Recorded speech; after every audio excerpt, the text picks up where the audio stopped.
Hi, it's Myrna. Thanks for joining me in my studio. I am going to attempt to multitask and tape this pattern together while I'm talking. I don't know how successful that's going to be. There are a couple things I wanted to go over. I have had the channel for roughly 4 months, roughly 20 videos, which is when they say that you should take a minute to assess the direction that things are going in. One of the really big things I wanted out of a channel was creative connection. Just the ability to meet and talk to and have conversations with other people who love to do what I love to do. And for that reason, the comments are probably the most important part of the channel for me. I'm letting the numbers do whatever the numbers do. I absolutely do not want to get caught up in that. So whether or not there's 1 million viewers, whether or not it's monetized, all of that, I'm not worrying about it. I am wanting to share, support, encourage your creativity and connect. That said, my favorite way of connecting is in person. And so if anyone lives near me, that's of great interest. Next week, my friend Mary, excuse me, I am not entirely over my cold. I have been sick for most of 6 weeks, which gives you lots of time to think. So next week, my friend Mary is coming for the week. We're going to sew, and I am really super looking forward to that. I thought that I would have the little coat for my granddaughter finished for today and would be able to show it to you. I almost finished it yesterday, and then when I lifted it up, it was too heavy. It's heavy and not warm enough to be a winter coat, but too warm to be a spring and fall coat, which means that she's not going to get a lot of wear out of it unless I change things. It is a little denim coat with a lining, and I'm just stating the idea of taking the lining out. I think that's a really important part of growth as a sewist, is the ability to change your mind. It's not an all or nothing thing. You can take apart what works and keep it. You can move it along, whatever. I think just staying with the project until you can make it, excuse the squeakies, better than barking, until you can make a decision about it is really a great gift. Multitasking isn't working. My brain can't function on 2 things and have a cold, so I'm wandering and over talking and yada yada. Before I tell you why I'm taping together some patterns when I have fairly strong feelings about PDF patterns, let me tell you how I ended up here. Part of what I wanted with the channel was the connection that I just talked about, but I also wanted to have that energy for creating fashions that I used to have quite a long time ago. I don't even know if I can put my finger on exactly how far back that is, but I can say that I have been journaling about a fun, fitted, flattering, enjoyable, colorful, energetic wardrobe for a really long time. And in that really long time, I think my existing wardrobe has gotten increasingly boring.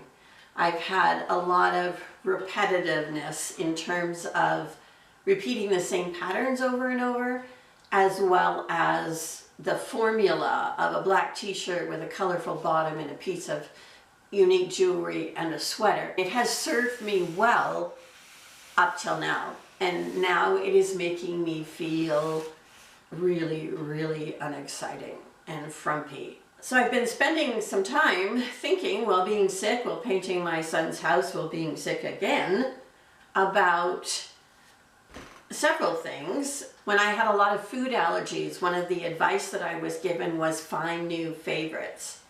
And I think that's what I need to do here, is I need to look at the elements of clothing that I enjoy and why that uniform works for me, and then look at ways to bring new vitality and energy and interest into that, both in how I'm presenting myself and therefore how I feel about myself in those clothes, as well as the joy of making the clothes. I'm not going to apologize every time. One of the quotes we're all familiar with is, if you continue to do what you've always done, you'll continue to get what you've always got.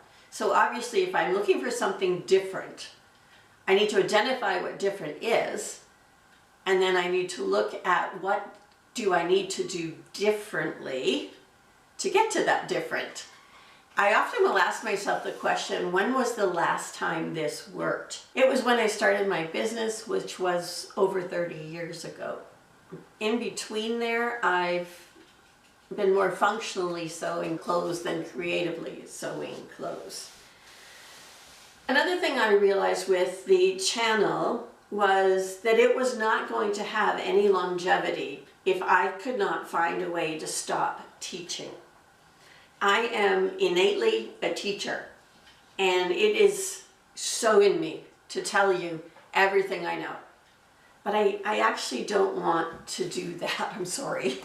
One of the conclusions I came to while I was in this great thinking period was that I am retired. I knit and I do basketry and I sew clothes, and these are things that I do for fun and personal enjoyment. I no longer want to develop a business or a market or any of that. I am blessed to be this age at this time and to have this time, and I really do not want to teach. If you go back over the 20 videos, you'll see how I go in and out of that. And I don't know if I can stay out of that, but I would like this to be more about, this is what I sewed, and the looks. I realized that I can't have the fun of mixing and matching a wardrobe when I not only have such a small wardrobe, but also a very repetitive wardrobe. And so I have started a big project, and I hope it's going to stick. I don't know. I'm very hopeful. I have had 2 other big projects in my life. One was called the Year of Play, which was hugely transitional in my textile art career. The other one was the Make Down Challenge, which I finished just over a year ago. It was an 18-month project that cleaned out my studio, identified what I did and did not want to do, and pointed me in the direction of vessels, which evolved into basketry. And this one is going to be called Operation Wardrobe. It is going to be about me having more fun with my clothing, my accessories, my hair, my makeup, just getting back to who, I don't know if I'm getting back to who I was or who I am. I think it's part of an evolving process.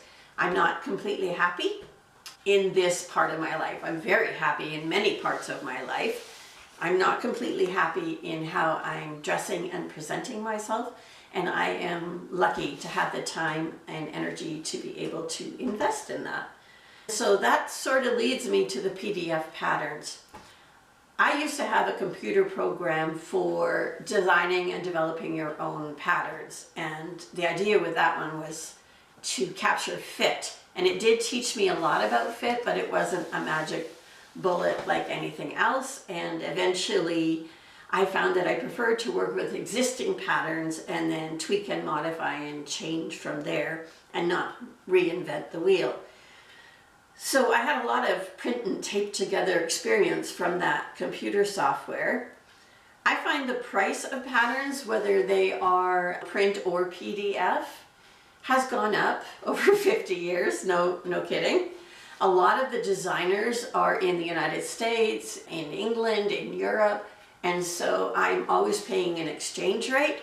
And then if I'm also printing and taping together, that pattern can get really expensive. If I'm going to buy a PDF pattern, it cannot be a basic garment. There needs to be something really interesting about it that motivates me to buy that pattern. I have a couple here that I'm working on. This is a relatively new one called the Mornington skirt by In the Folds. I love the lines and movement in this piece and the fact that I can do a lot of top stitching. Since purchasing it, I have decided that I want that to be part of my fall wardrobe and not my current one, because I need a little more color right now. And I also made a denim skirt recently. I have decided to put this one on hold. The other one I bought was this Woolfolk dress. I'm just trying to see the name of the pattern company. I don't see it here. Woolfolk dress. What I loved about this one was the movement of the hemline. It's not straight across. It also doesn't have a lot of frills and tiers and gathers and layers, because that's not my style. It comes with options, sleeveless, with sleeves, as a shirt. And obviously, if you have a dress, you have a shirt and a skirt if you want to do that work. Bought that one. I bought the chanterelle pants because I was in Fabricland a couple weeks ago. And this woman was wearing a fabulous pair of pants that I loved that had this little tuck at the bottom and a cuff. When she said it was the chanterelle pants, I didn't realize that View B looked like that.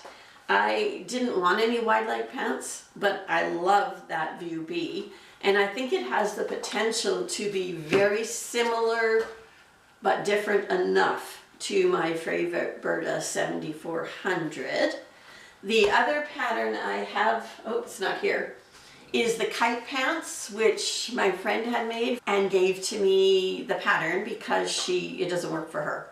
So I have that one, and she also gave me the Arthur pants. That is a lot of PDF patterns all of a sudden from someone who had none. I will see what I think of that. But now that I'm retired, I really want to make sure that I'm very aware and alert to the amount of money that I'm spending. Although my goal is to build a bigger wardrobe, I don't think we're talking massive. I think there are some channels that border on sewing fast fashion. They are putting out so many pieces that are very similar with not a lot of differences. And I can only wear so many clothes, so I do not have an understanding of that. But I do have an understanding that at this age, I'm currently 63, I'll be 64 in a couple months. 2 seconds ago, I turned 60, and I have some life changes I plan to make at 65. So, you know, it's just clicking along here. And this has been a goal for a really, really long time. I have some really fun and exciting fabrics. I've got some more color. I've got little tweaking and texture and detail ideas. I have a lovely friend to bounce ideas back and forth. The other thing that's been going on and on and on, and I'm sure it's very common to many of us, is this need to improve our health, as I'm coughing myself out here. But again, very blessed to have the time and ability to do that. In a couple of weeks, I start my camping season. My camper is currently being seasoned, whatever it is we do to get it ready to go camping. And next week I can start putting all the stuff back in. I have some fabric to make curtains, and then off and on for the next 3 months I'll be camping. I'll be camping for a week in August with my grandsons, and then in the fall, September, October, I go back to doing a little bit of camping, and then I'm back in my studio for most of the remainder of the time. Now, I'm telling you that because the other decision I made is that I am not going to worry about posting weekly. Consistency is not needed in terms of chasing numbers. I believe that those who need to find me and those who want to find me will, and so my focus is going to be on enjoying my own creativity and then sharing that with you to support and encourage your creativity without any kind of stress. As I said earlier, appreciate comments and conversations. While I'm camping, many times I will be out of cell range, so if your answer doesn't come, I will as soon as possible. There were also some comments that I completely missed. When I miss a comment and I find out, I will answer then. It's not my intent to miss, but it's also very easily done. I'm going to go back to taping these together and organizing what I'm going to sew next week when Mary is here. Thank you very, very much for being here. I hope you can relate to, because most of my readers are in my age range, so I'm pretty sure that many of us have similar thoughts and we can all relate to each other. And I will go back to taping this together. Looking forward to my Operation Wardrobe project. Take care.